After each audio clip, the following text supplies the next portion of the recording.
Halo guys, di video kali ini saya mau melakukan proses pemasangan bagian kopling di motor Yamaha Vixion NVL ya, Neo Vixion Lightning menggunakan kopling silver clad ya. Bisa pakai kepunyaan Yamaha R15 V3 ataupun Vixion R. Cuman di sini supaya engkolannya masih bisa berfungsi ya. Jadi kita gunakan rumah koplingnya kepunyaan Vixion New ya, yang sekarang yang berkodekan BK8 supaya engkolannya masih bisa berfungsi ya. Kalau misalkan pakai rumah kopling V3 itu nggak bisa pakai engkol. Langsung saja kita proses pembongkarannya dan apa saja yang mesti diganti. Teman-teman udah lihat di video sebelumnya apa saja yang harus diganti. Supaya lebih jelas teman-teman perhatikan video ini apa saja yang mesti diganti. Oke, kita lepas dulu engkol menggunakan kunci 19, kemudian stopper engkol menggunakan kunci 12, kemudian baut belak kopling menggunakan kunci 8T. Sediakan wadah supaya olinya tidak lambere seperti dahdir di bibir ya ketika bangun tidur. Nah oke, kemudian setelah kita lepaskan, kita lepas bagian baut bar kopling menggunakan kunci 10 seperti ini. Langsung saja kita protoli semuanya ya teman-teman. Nah kita lepaskan. Kemudian ini nggak bakalan kita pakai karena kita mau ganti kampas kopling, plat gesek kita ganti. Kemudian ini untuk centilan pengunci murnya kita buka menggunakan obeng min. Kemudian mur hose koplingnya kita lepas menggunakan kunci 19. Kemudian ringnya kita ambil. Nah rumah kampas koplingnya kita lepas. Kemudian ring geriginya kita ambil. Rumah koplingnya kita ambil. Nah di belakang sini ada dua buah ring. Ada ring tebal dan ada ring tipis. Nah setelah saya melakukan proses pengecekan penganalisaan, saya bongkar pasang seperti ini. Dan yang membedakannya itu dari bagian gigi yang belakang ini. Nah kalau yang BK8 ini lebih panjang tuh ya, lebih panjang, otomatis lebih nonjol keluar nantinya kalau dipasang ringnya. Kalau mau dipapas ataupun dibubut ya supaya tinggal plug, tapi tidak perlu dibubut juga tidak apa-apa. Tinggal kita lepaskan aja ring. Nah ring yang tebalnya kita lepaskan, kita cuman pakai ring yang tipisnya saja, aman ya, nggak bakalan kenapa-napa, nggak bakalan ada efeknya ya teman-teman. Langsung kita coba pasang seperti ini. Kita lihat dudukan giginya. Nah dan giginya ini pas ya teman-teman, giginya pas, nempel dengan sempurna. Kemudian gigi engkol juga sama, nempel dengan sempurna karena kita per tipis ya. Kemudian untuk ring geriginya ini kita ganti pakai yang tipis juga, pakai BK8 ya. Kalau pakai yang besar ini tidak bisa teman-teman, terlalu tebal. Kemudian di bagian rumah kampas koplingnya ini kita sekalian bor ya, kita tambah jalur-jalur oli untuk pelumasan di bagian kampas koplingnya supaya kampas kopling menjadi lebih awet, hemat biaya, dompet menjadi lebih irit ya. Nah oke, setelah kita proses pengeboran kita bersihkan menggunakan cleaner dan hasilnya seperti ini. Langsung saja kita proses pemasangan. Nah setelah kita pasang seperti ini, ring penguncinya kita ganti ya, kita ganti pakai BK8 juga. Nah seperti ini. Kemudian murnya kita pasangkan lagi. Langsung saja kita proses pengencangan. Masukkan gigi 1, kemudian kita gunakan impact, jetrek-jetrek. Udah jangan terlalu kencang karena di sini ada ring penguncinya, jadi nggak bakalan khawatir kendor. Kita putar harus lancar seperti itu, jangan sampai macet. Kalau misalkan macet berarti ringnya terlalu tebal. Kemudian untuk tusuk koplingnya kita masukkan dulu.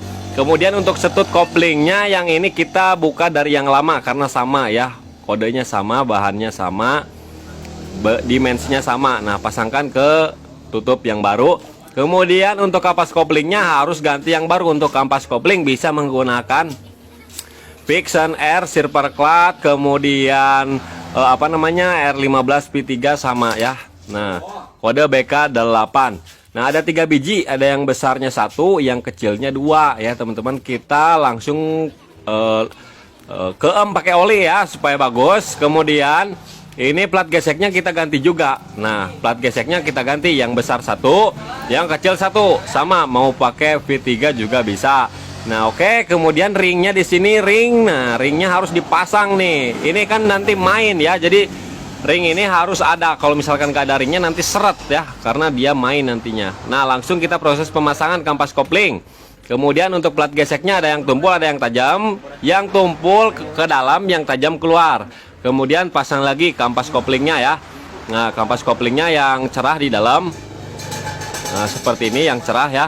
Kemudian ini plat geseknya kita pasang di bagian tutupnya. Kalau di sini kan susah tuh ya.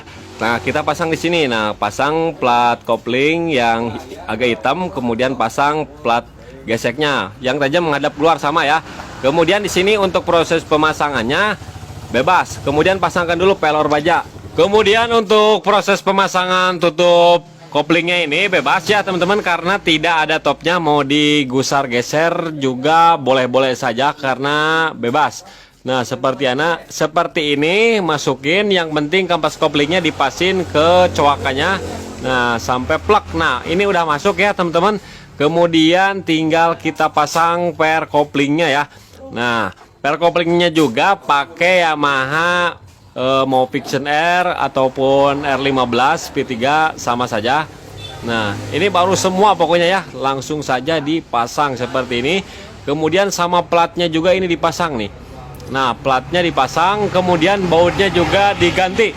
Bautnya pakai yang ini juga bisa, tapi pengennya yang orinya, yang tidak ada ringnya, karena ringnya itu kan udah sama platnya tuh. Platnya itu ring, dinamakan ring ya. Nah, langsung kita pasang. Langsung kita kencangkan saja secara merata ya, jangan dikencangkan satu-satu, jadi harus rata memutar sampai berbarengan ya, harus berbarengan teman-teman, nggak boleh ninggalin satu sama lain ya, supaya jalannya manteng. Nah, kita kencangkan langsung menggunakan kunci 10T secara menyilang dan bertahap seperti ini. Nah, setelah kencang semua rata, baru kita kencangkan satu-satu. Nah, oke, kemudian setelah ini tinggal kita setel ya, setel stud koplingnya, sesuaikan aja. Lihat juga di bagian kabel kopling untuk setelannya apakah terlalu dangkal, terlalu pendek, dilihat-lihat juga supaya penyetelannya lebih mantap nanti ya. Nah, kita kencangkan menggunakan kunci 10 ya.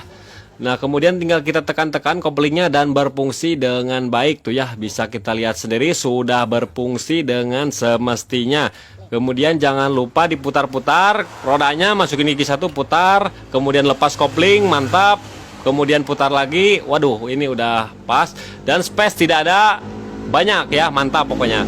Kemudian filter oli di bagian bawah untuk pembuangan baut olinya kita pasang lagi karena udah dikuras, olinya diganti juga sekalian. Kencangkan menggunakan kunci 19, perhatikan 2 buah pin dowelnya. Packing koplingnya masih bagus, langsung saja kita pasangkan lagi. Kalau misalkan robek ataupun rusak wajib diganti. Tinggal kita pasangkan semua baut-bautnya ya teman-teman. Kencangkan secara silang dan jangan sampai tertukar. Ada yang panjang, yang sedang, yang pendek, sekitar jaraknya 1 sentian ya. Nah, oke, kemudian pasang engkol, kemudian pasang stopper engkol, langsung kita kencangkan, kita masukkan olinya. Nah, di sini untuk ownernya olinya bawa sendiri, olinya pakai Pastron ya teman-teman. Jadi ini pakainya oli mobil dan bagus sekali, oli mobil itu bersih ke mesin ya. Jadi bisa dipakai di Matic ataupun Sport ya teman-teman. Ke kopling juga nggak terlalu pengaruh lebih signifikan, bisa-bisa saja ya teman-teman, bisa saling rekomendasi. Nah, kemudian tinggal kita coba engkol berfungsi dengan baik, berfungsi dengan semestinya. Kemudian langsung kita coba hidupkan tes ya. Nah, kita dengar suaranya. Nah, seperti ini jadi suaranya ya. Kalau Yamaha memang kalau ketika langsam ataupun stasioner ada deg-deg, ketika ditekan koplingnya itu langsung halus. Itu bakat ya. Karena di bagian rumah koplingnya itu tidak menggunakan per, jadi sistemnya sistem karet. Karetnya terkadang keras, terlalu kekerasan, tidak ada space juga, itu menyebabkan suara deg-deg ya teman-teman. Tapi ini tidak terlalu parah banget ya, jadi ini standar, motor standar, deg-degnya halus seperti itu. Kemudian langsung kita coba responsivitas koplingnya, bagus sekali ini responsif. Kemudian saya coba jajal dan berfungsi dengan baik. Nah, jadi ini yang diganti untuk melakukan proses pemasangannya. Mudah-mudahan video ini bermanfaat.